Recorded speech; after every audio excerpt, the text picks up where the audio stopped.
YouTube. Okay, so good morning, everyone. It's 8 o'clock in the morning. Thank you so much for joining us for this month's LaSalle Sustainability Lectures. To give us an overview on what this lecture series is all about, I'd like to welcome the Vice Chancellor for Research and Innovation of De La Salle University, Manila, Professor Raymond Tan. Thank you very much, Dr. Avisa.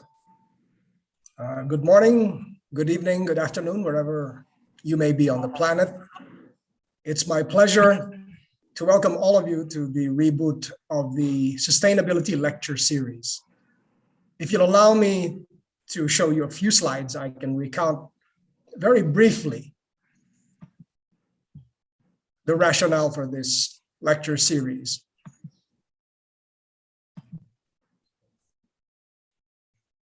This is the beginning of the second year of the Sustainability Lecture Series, which was initially conceived before the pandemic with the help of De La Salle University's Chancellor Emeritus, Dr. Carmelita Quebenco. And the intent at the time was to put sustainability matters at the forefront of the concerns of the global LaSallian community and beyond. Very briefly, De La Salle University, if you haven't visited us, if you haven't been to the Philippines, is a private, comprehensive, non-stock, non-profit university. We were founded in the heart of Manila in 1911. Among the major milestones was being granted the university status in 1975, which coincidentally was also the first year that we took in women students. And we pride ourselves in being one of the major research universities of the Philippines. And as far as this series is concerned, in 2015, we made sure to make sustainability a key part of our mission by the insertion of the words "attuned to a sustainable earth" in our institutional mission. I invite you to visit our website for more details. De La Salle University is part of the International Association of LaSalle Universities. This is a global network of higher education institutions in multiple continents, ranging from North and South America, Europe, Africa, and Asia, ranging also from the Middle East all the way to Eastern Asia and beyond. And this network of institutions with common roots in medieval France are connected by our common heritage of innovation in education. What we're trying to do through this lecture series also is to combine our efforts and expertise to push sustainability matters at the forefront of our common concern and common agenda. This is what we believe to be a way by which we can further contribute towards greening the planet. So again, please, if you're curious, visit our website, ialu.org, which is the co-host of this webinar series. These recent changes have been inspired by two developments, which also coincidentally came out in the same year in 2015.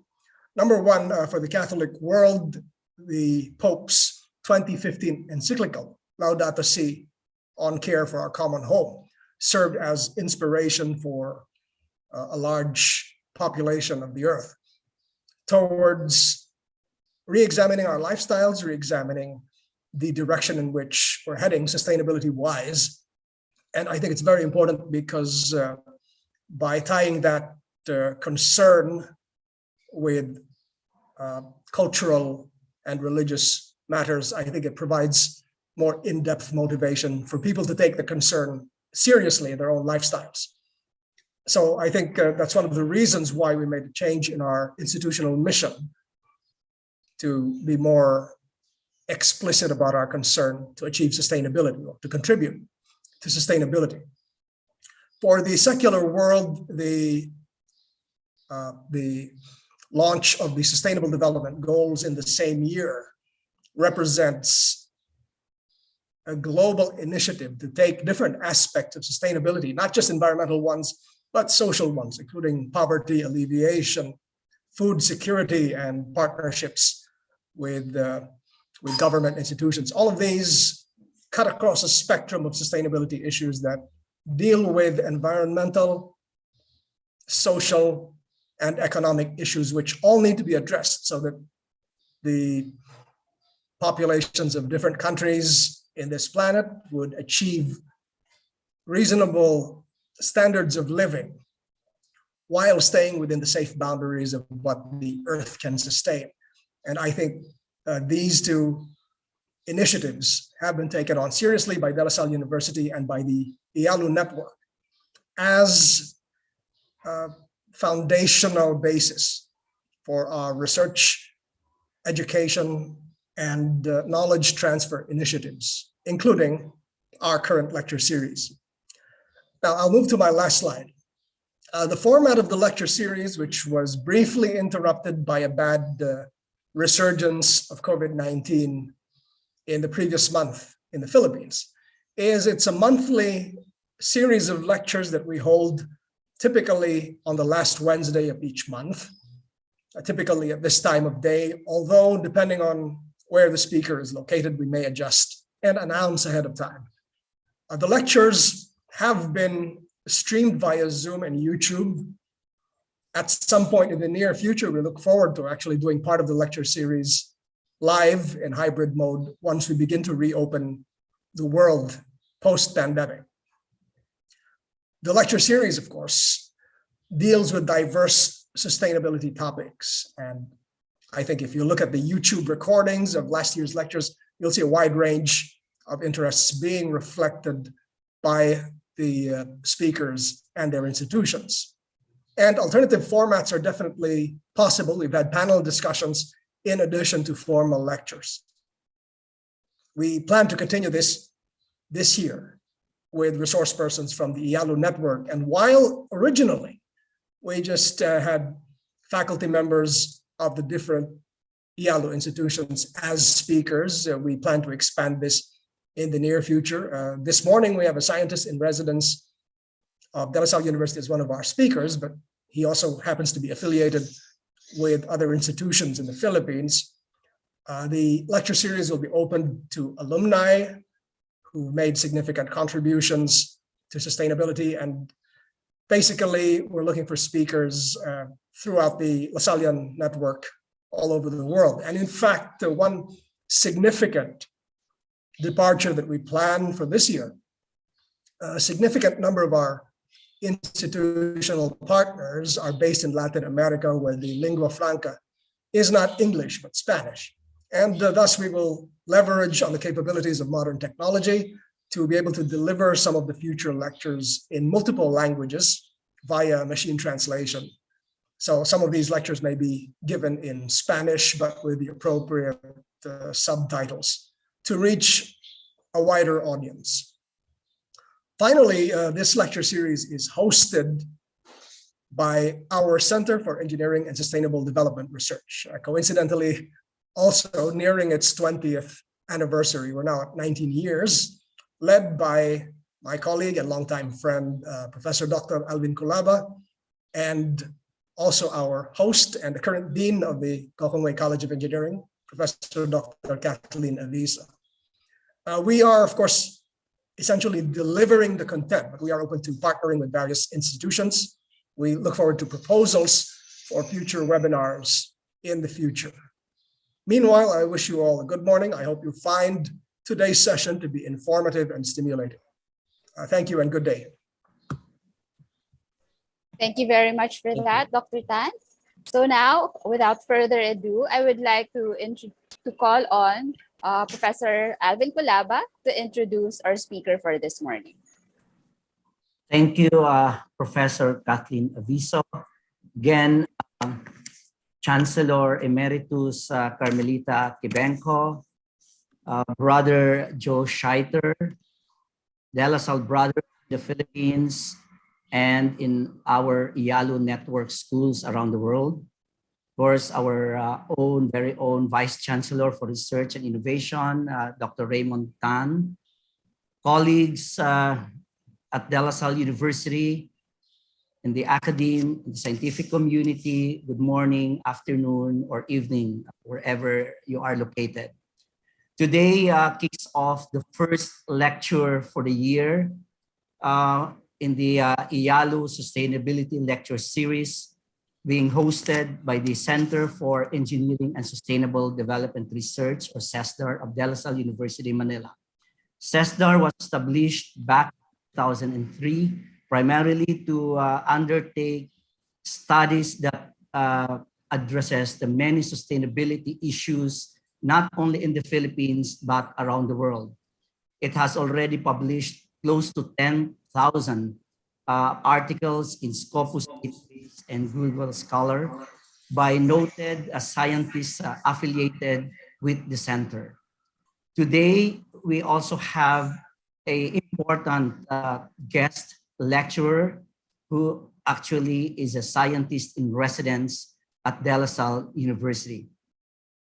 The topic for this morning here in the Philippines is related to the Philippine seaweed industry, which is one of the biggest industry that has an economic impact, for the country and of course, even to the world. Our speaker has a PhD in biological chemistry from Griffith University in Brisbane, Australia. He has been recognized as an outstanding scientist by multiple organizations such as the National Research Council of the Philippines, the National Academy of Science and Technology, also in the Philippines, the Professional Regulation Commission in the Philippines, and the Philippine Council for Agriculture, Aquatic and Natural Resources Research and Development, among others. He is an academician of the National Academy of Science and Technology, Philippines, a scientist in residence at the Center for Engineering and Sustainable Development Research of De La Salle University, Manila, and still remains as a consultant for the Seaweed Industry Association of the Philippines. It is my great honor and privilege to introduce our good friend, academician Nemesio Marco Coke Montaño. Coke, yeah. Hello. Yeah, greetings everyone. What you call? Could I start my lecture now? But greetings to everyone. I hope you'll understand what my lecture is and try to help out sustain the Philippine seaweed industry. Okay, may I share my screen? Yes, you may, Dr. Montaño. Yeah.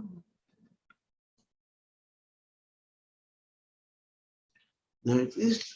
I'm going to talk about some activities targeted with the development and stability of the seaweed industry in the Philippines. This is my outline. I do first introduction, farm, the trade related, and then the research and development challenge, conclusion, and acknowledgement. Okay, we look at the Philippines. Basically, it's what only 20% land, the rest is underwater.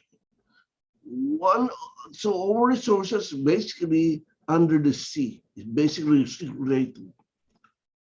So even the if you look at this, the coastlines, you have long coastlines, the population is more or less what 74%, 75% is living at the coastal area. So most of the resources really, I said before, it's under the sea. So we should try to develop more researches or resources, industries under the sea, or rather resources from the sea. And one of the resources under the sea is our seaweeds.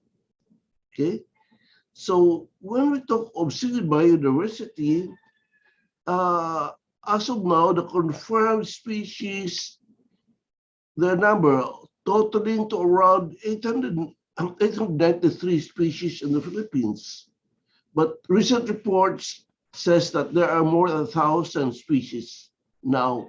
And we haven't explored the species yet facing the Pacific side, as you will know later. Okay, basically the factor that's brown seaweeds is only 18%.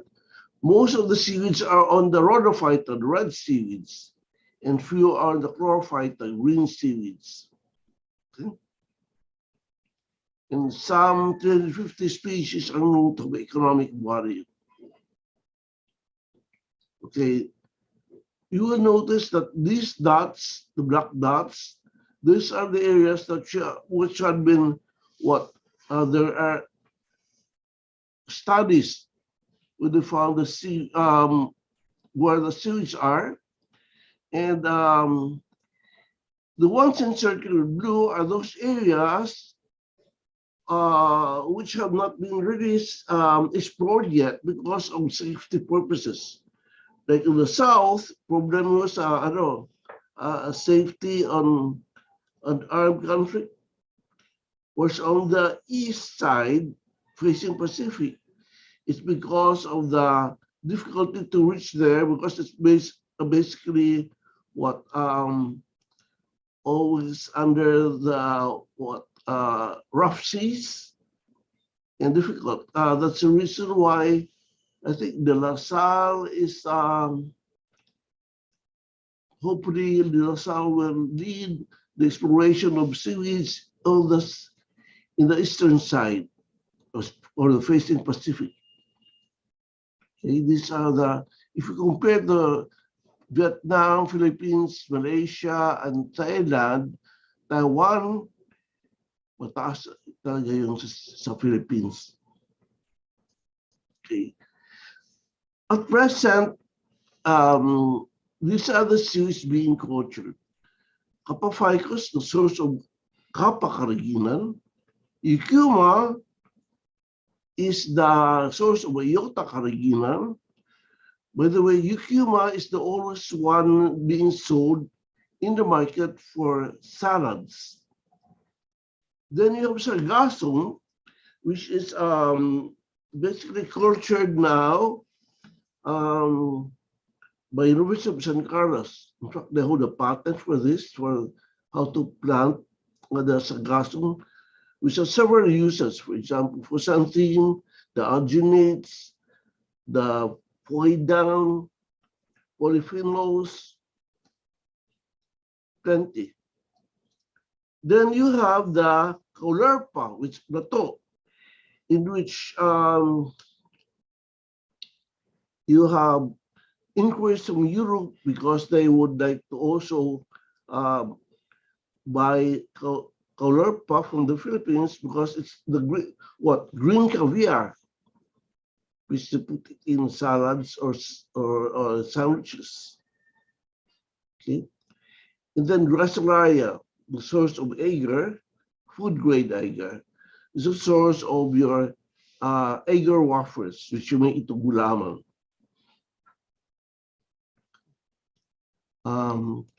By the way, we just to mention first, we need a ecological studies how to prolong the Caulerpa on transport. Okay. Okay, the reason why the lecture will be basically on Carrageenan because our exports, high exports, in fact, in 2014 is over 250 million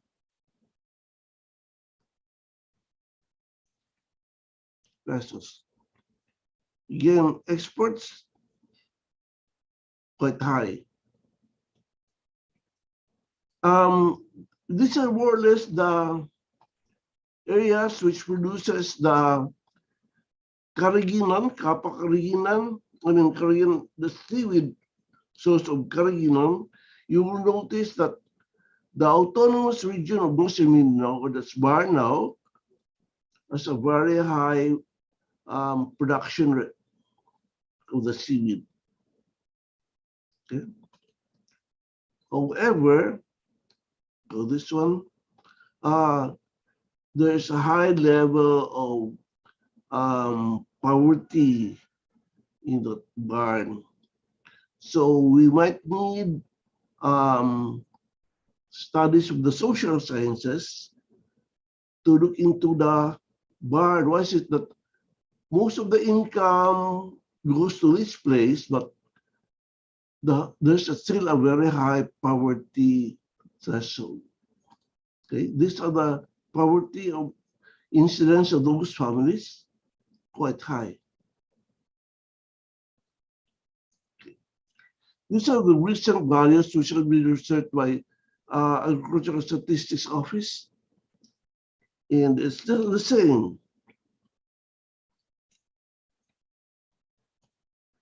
Again, although the productivity has gone down because of the pandemic and the typhoon, but the raw growth was also gone down at present. Again, because of the effect of the typhoon and the pandemic. Okay, these are some of the varieties of the Copperficus. That's the giant seaweed. This is the sakul. This is the alvarezii, the Copperficus alvarezii, which is the most prized. No. Then you have the adik-adik, and this is the balang variety. There is also the katunay, the kabkab, the duyan. This is the asperosum, the source of Iota Carrageenan, and the aring-aring. This aring-aring is quite controversial because we reported this one was way back before the 2000. But let us tell a story about this one. This is the seaweed, which Malaysians studied it and named it after them. Probably because we don't have enough people to record the genetic sources of this seaweed. So far, I have not read any papers yet out. I mean, papers from the LaSalle group. I hope the LaSalle will also study on genetic aspects of the seaweed, because we still have plenty. Aside from these varieties, there's still plenty of varieties in the sea that needs to be characterized, such as the barako, which is low incidence of ISAS disease. You have also the katunay is not yet important. And the demand for the Carrageenan from those Copperficus alvarezii, basically is basically 5% water viscosity, and other gels. The pet food industry needs Carrageenan, the meat. 15%, so that you need the Carrageenan so they could slice the ham very thinly, and the dairy products. Okay, so it thickens. So basically, this is $1 billion a year, $0.7 billion. But this is an old data, because this was done in 2009. Just imagine the right now ranges from 90 to 100 pesos a kilo. Last year, it was something over 100 pesos a kilo. Okay. And this basically human consumption, 80%, hydrocolloids. It goes to fermented crops, cosmetics, and 12-2. Animal feed 2.9, agriculture 2.6, and other uses like biofuels, replacement of plastics. And these are the seaweeds to be planted to be cultured. Halimenia because of the pigment, the rhodophyta, phycoerythrin, and then also the lambda-like region it contains. The porphyra, or this is the ones in the Sushishi, which grows only in the northern part of the Philippines. I think what's delaying now is the release of funds. And Ulva lactuca, the green seaweed, which contains around 30% protein. So this ulva is basically needed by the animal feed industry. But surprisingly, it's also used in the cosmetics. So there is really also a demand for the seaweed. In fact, I was given samples of soap which contains a beauty soap which contains ulva lactuca.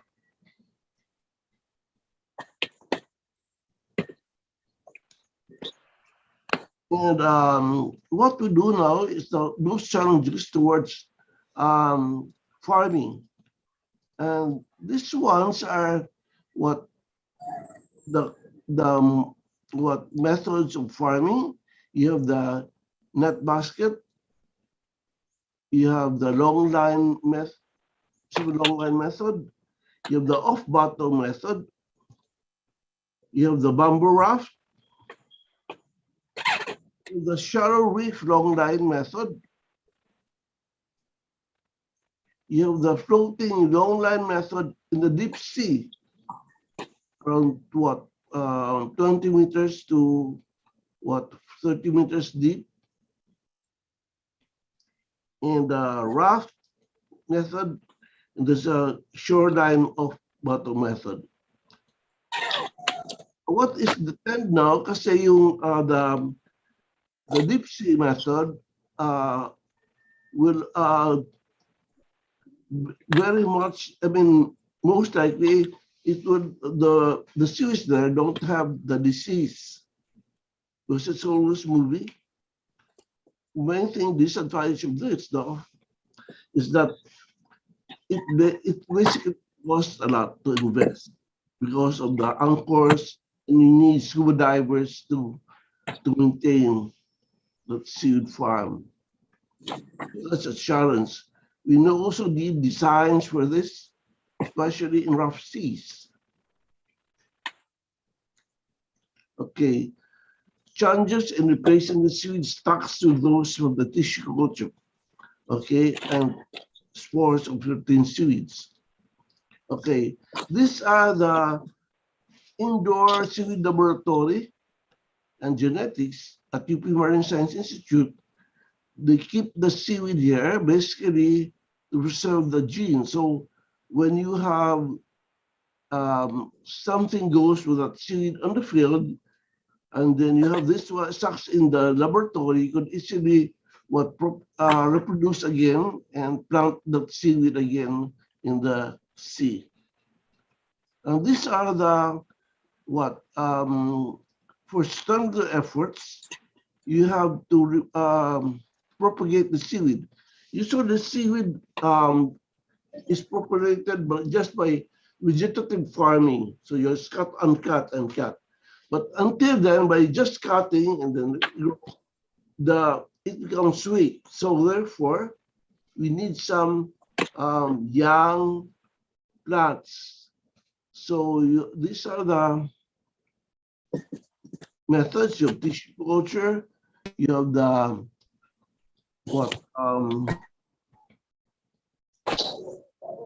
basically you have the fusion. You have the spore shredding. Basically, there's this seaweed laboratory is in Region 8. I don't know, it's in Sorsogon. Region 8, I think, is also one. And this one. Basically, they're trying to produce a seaweed in the lab. The branch culture, the tissue culture, spore shedding, and the fusion. And spore shedding is basically getting the seaweed which is fertile and let it spore in the laboratory so more will survive and more plants will reproduce.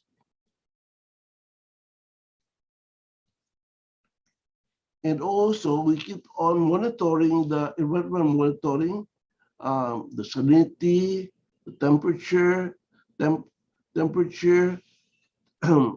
even the oxygen levels, and the Carrageenan. I don't know who's monitoring the Carrageenan now at UPMSI because I retired more than 6 years ago. So this is our lab before.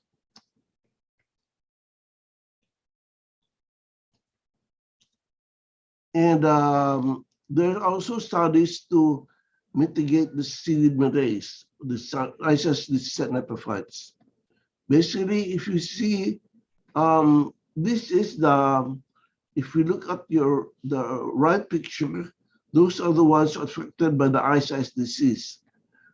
Ice decreases the molecular weight, decreases the gel strength of the gel of the Carrageenan, and the yield viscosity, and then increases the moisture content. Syneresis basically absorbs more water, which the industry does not like. And these are the lumot and Tronopha. See, grows.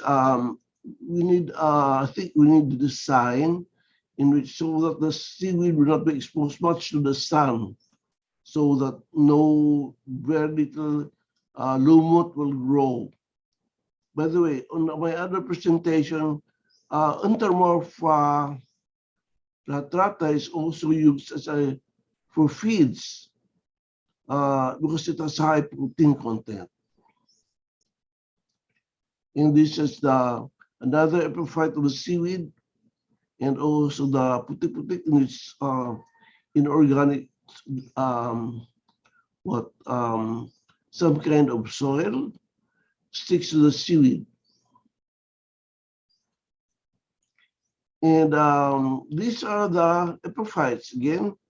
This is the Polysiphonia, Corneosiphonia,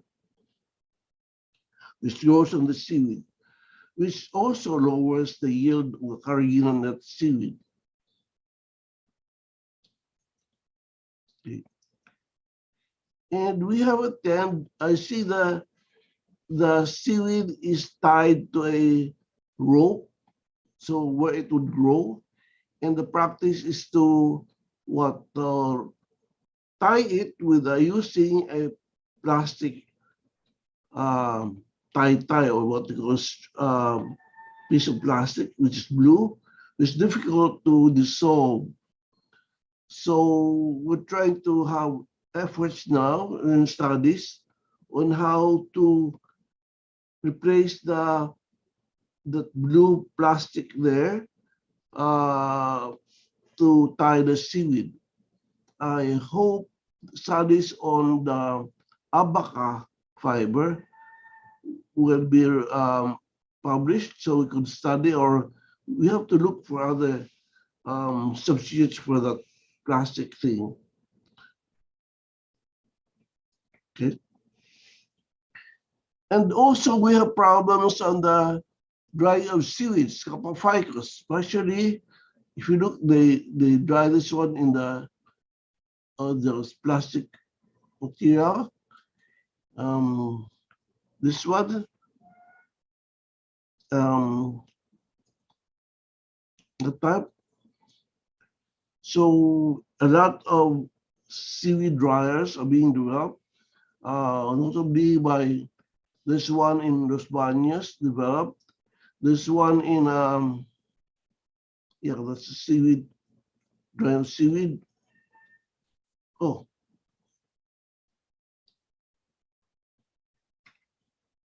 You have this is a technique which is in the initial step in the sauna bath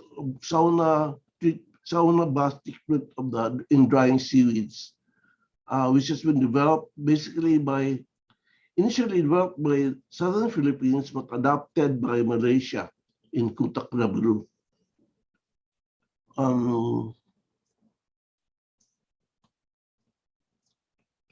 And these are the ones now developed by the solar dryer, so that the drying would be faster. I don't have pictures of the De La Salle, De La Salle solar dryers, but De La Salle, they said, have developed a very good solar dryer. This was in Tacloban. Okay. For non-tariff issues, we have we have to problems in compliance with the JECFA. That's a group of experts on scientific on food additives. And also they have the National Organic Sustainability Board in the US, the Department of Agriculture in the US. We have problems with bad publicity. And also with this, basically you have to get the ASC, MSC seed certification and eco-labeling in order for the international market, get international market. All of the equipments test done now trains the seed farmers and trainees. I don't know, fortunately or unfortunately, most of our trained technicians are now in other countries. I think Malaysia pays a farmer something like $300 a month to farm the seeds in Malaysia. Okay? And basically, we need researchers and academics with industry for products, develop the products. In fact, sometime like 3 years ago, the plan of BIFAR was to have the eye-to-eye conference. That means to say inventor-investor forum, in which the inventor and investor can talk on what products should be developed from the seaweed. And then we need assistance to the marginalized seaweed farmers. And we have to update the Philippine national standards for the raw-dried seaweeds and Carrageenan. Basically, in research and development, we have more research developed, at least now, the award papers on the biological activities of the seaweed in the Philippines. But again, in this case, we need the biology tie up with the chemistry and the technologies to develop further seaweed. The problem, I think, with the Philippine research, basically, it's either purely biology, but not, they don't tie up with the chemistry and also the technology or the engineering part. Again, we need also basic and frontier researchers in the seaweed. And these are some of the present articles which might be relevant to this day and age. For example, the African swine virus fever. Way back in 1991, they published that iota carrageenan is more potent than the dextran sulfate in combating African swine fever. But again, this is just the in vitro experiments in the lab. No one really has done this one in vivo. So that's one area we should go into. Again, now, I think last month, oh, no. Yeah, this is the last year, late last year.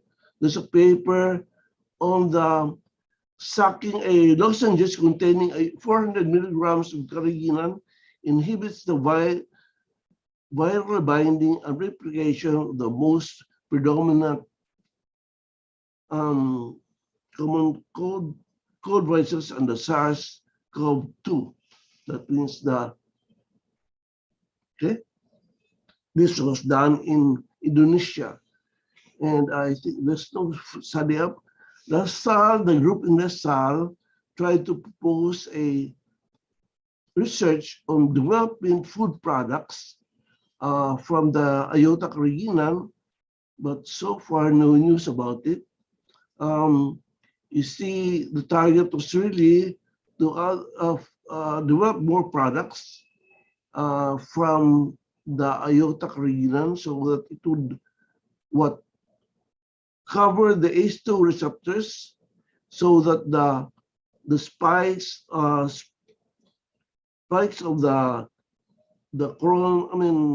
SARS-CoV the CoV could not touch the ACE2 receptors. Okay. So the other one is China approves of the seed-based Alzheimer's disease drug. This basically, if you look at it, basically it's from the brown seaweed, the maronic acid derivative. Okay. What was given to me was the recent on bioplastics, basically processing technologies for the solid and flexible packaging materials from the microbiology.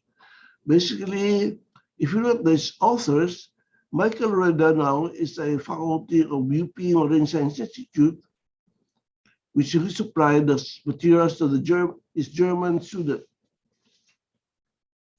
And this is it, a film. I know last semester, the LaSalle students tried to develop a packaging material for bioplastics. But I think it did not go through because it could not hold on much weight. But it still will have plenty of uses for that because it's just a thin film to cover, just like what a wax paper which you cover. Again, in conclusion, the industry upliftment of the is upliftment to coastal communities is for poverty elevation,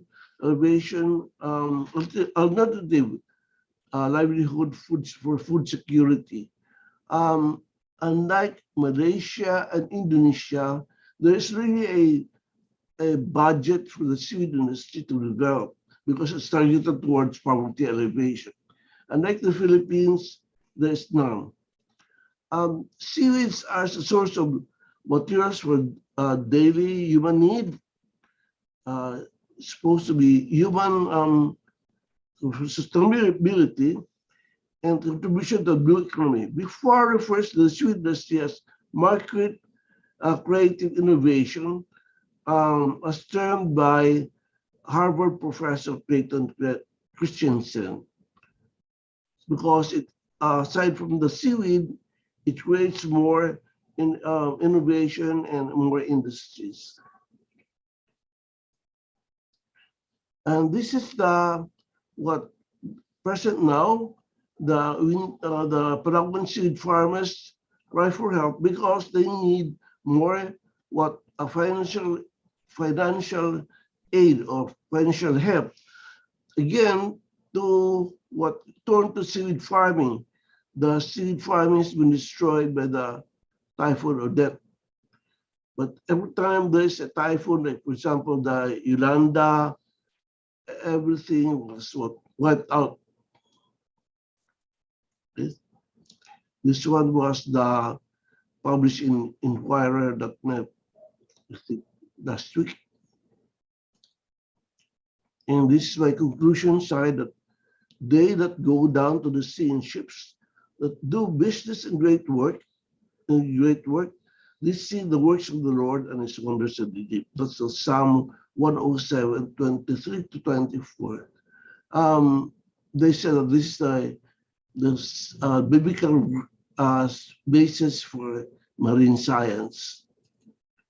Again, I would like to thank Dr. Alvin Kulaba and the DOSAL organizers, to Dr. Edna Fortes of MSI, who supplied some pictures, Dr. Daniel Largo, before SIAP, before for sharing the data and photos, and the audience for listening. Okay, thank you very much. Maraming salamat. And this is my picture, something like more than 15 years ago, and that's me. And that my students before, most of them finished their master's degrees. And this is me on the right picture. That's me with the national scientist, Dr. Carrageenan Trono, who is the national scientist for seaweeds. Thank you again. Thank you very much for that, Academician Montaño. So the floor is now open for any questions. So I would like to invite our audience to please type in any questions that you might have in the chat box. Okay, so we have the first question, which is from Dr. Tan. So Carrageenan film is a promising technology to alleviate plastic pollution. What further directions for research and development can you suggest so that we can push them closer to becoming practical? Maybe we need more chemistry studies on that. We need how to derivatize the seaweed. The main thing is the polymer is a linear polymer, and we need something like to attach a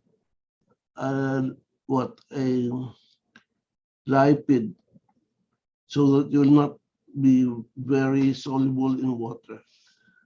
We still also, I don't know, ulva has been proposed that, you see, ulva is a three-dimensional, ulva rather, the polysaccharide in the old ones is a three-dimensional structure. So it's formed into very fine fibers, and it's used to make the fireproof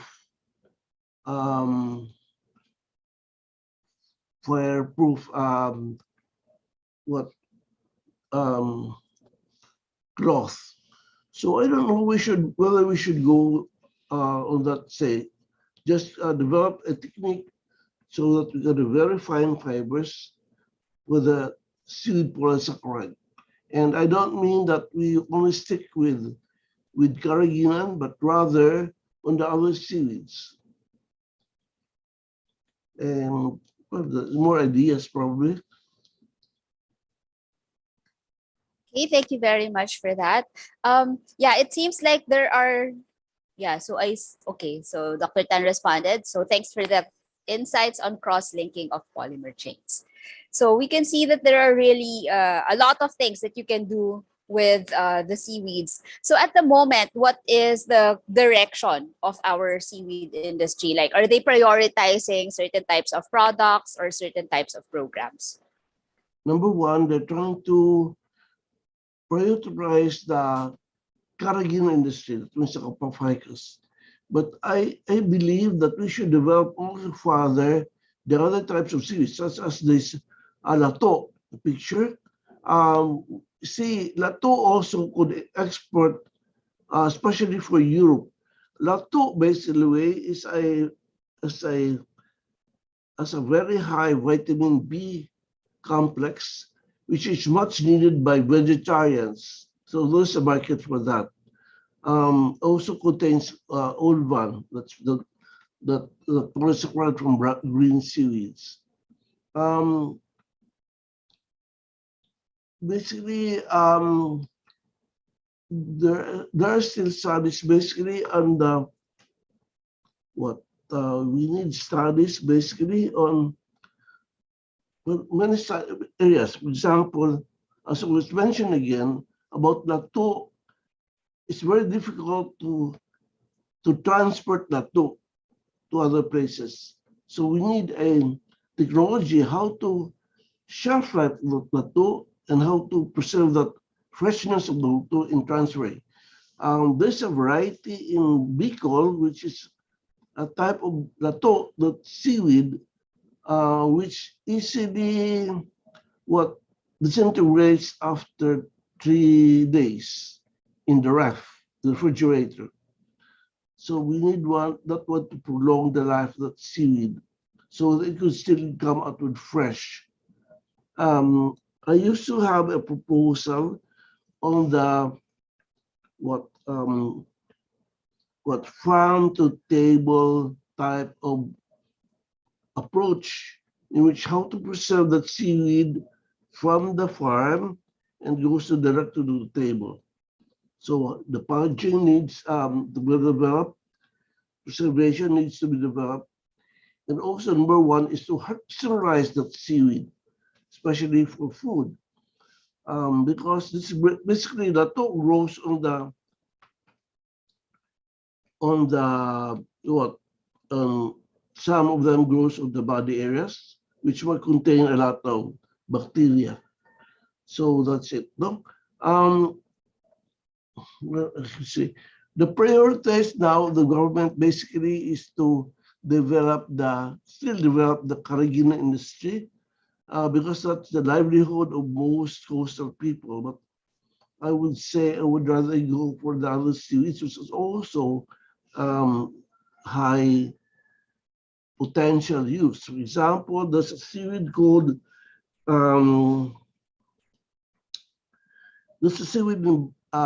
Soralia robusta, which it lowers your bad cholesterol but increases your good cholesterol. So it could easily use in food, mixed with the food. Other thing is the iota. I said iota Carrageenan basically is antiviral, so it really helps us with the viral diseases. But again, there's less emphasis now.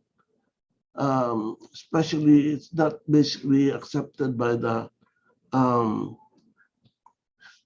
medical doctors, probably, but there are lots of literature on the iota Carrageenan. We could discuss basically on that. I think last year I gave a lecture on sea utilization for the aquatics group of De La Salle, and I mentioned about different uses of utilization of seaweeds. In fact, one of the demands now is to use seaweeds to rehabilitate open pit mines. I'm sorry, what was that? The last part you mentioned. To use seaweeds for? Rehabilitate open pit mines. Oh, okay. I haven't heard of that. So, yeah. Are there any more questions from the audience? So maybe just one more question from me. Has the industry experienced any changes in the past year in terms of maybe impacts brought about by climate change with regards to, the volume or the amount of maybe the quality of the seaweeds that are being generated? Yes, there's been plenty. For example, what is studied now is whether the effect of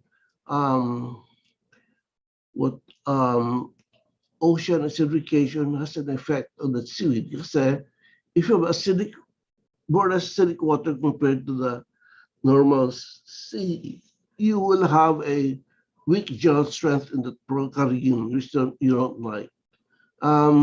Also, there's a problems with the yield, the problems with the storms.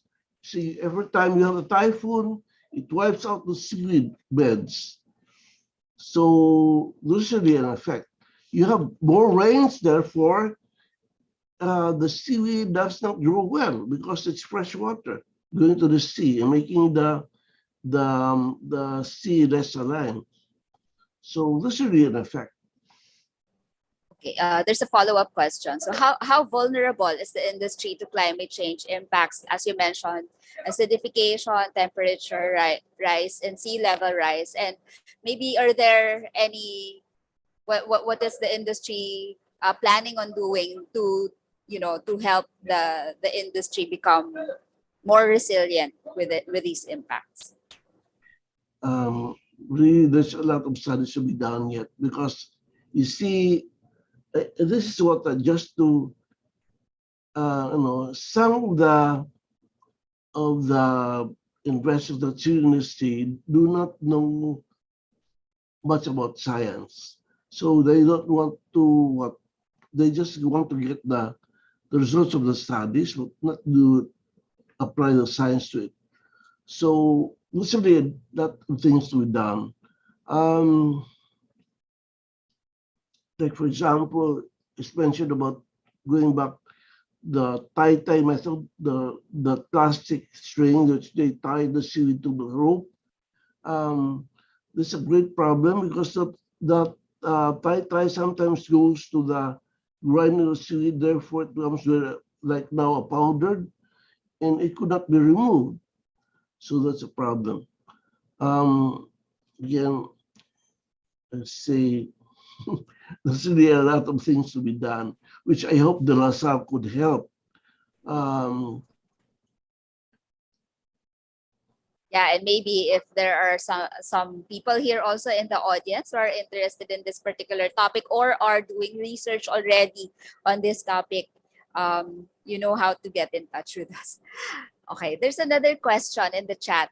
So this is from A.S. Labiaga. So may I know if there are specific agencies or group of researchers who are working on biological activities of seaweeds?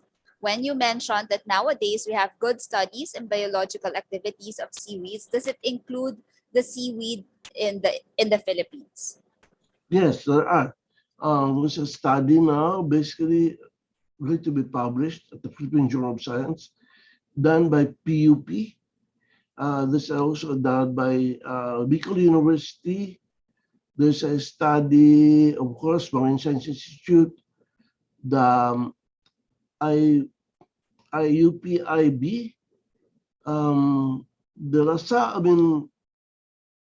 Ateneo used to have a publication, The Biological Effects of the Seaweed. What many think, generally, in most of the cases, they don't tie up with the chemistry side and also with the technology side. So there's less progress of the development of the seaweed, basically to final product.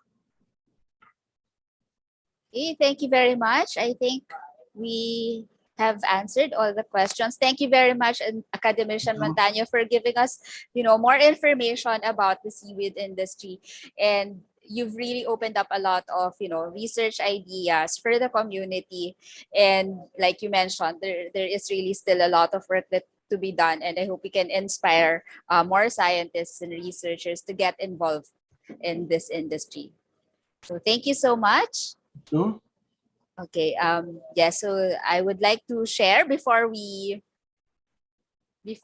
continue on, before we end this particular session. So I would just like to share my screen. So thank you everyone for joining us this morning. And okay, so I'd like to invite everyone for our next lecture, which will be on March 23, which is a month from now. It will be at the same schedule, Wednesday, 8 o'clock in the morning, Philippine time. So we'll have Dr. Eduardo Garcia Alonso from LaSalle, Pachuca. So if you're interested to join us, please register at bit.ly/DLSU_March23, or you can scan the QR code and it will take you right to the registration page. So for those of you, so thank you again for joining us, and we'd be glad to hear from you. So to evaluate this particular webinar and to give us some ideas on what other topics you'd want to hear in our future lectures, please go to bit.ly eval_feb23 or scan the QR code. So with that, I'd like to thank you everyone. Have a good day ahead and enjoy the rest of the day, or good evening to some of you. Thank you, guys. Thank you. Thank you, Coke. Thank you.